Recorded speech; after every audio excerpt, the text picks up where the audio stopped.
Hey guys, this is Evangelist Gwendolyn Hatton-Dillions coming back at you. I forgot to give you your benediction, and it was really important for me to do this for you. I want to pronounce this benediction and blessing over your life, and I pray that you guys have a great opportunity to hang out with your family and, most importantly, celebrate your dad. We are looking at Hebrews chapter 13, starting at verse 20. So let me read this really quick, and then you guys can head on back to doing what you were doing.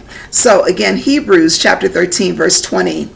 Now the God of peace, that brought again from the dead our Lord Jesus Christ, that great shepherd of the sheep, through the blood of the everlasting covenant, make you perfect in every good work to do his will, working in you that which is well-pleasing in his sight, through Jesus Christ, to whom be glory forever and ever. Amen.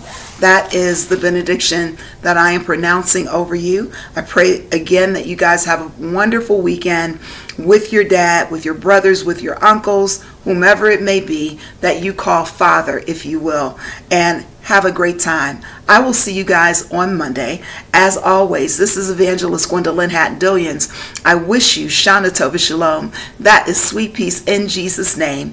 And as we know, the word shalom not only means peace, but it also means nothing missing, nothing broken, nothing lacking in your world. That is always, guys, my prayer for you. I will see you all on Monday. Bye-bye.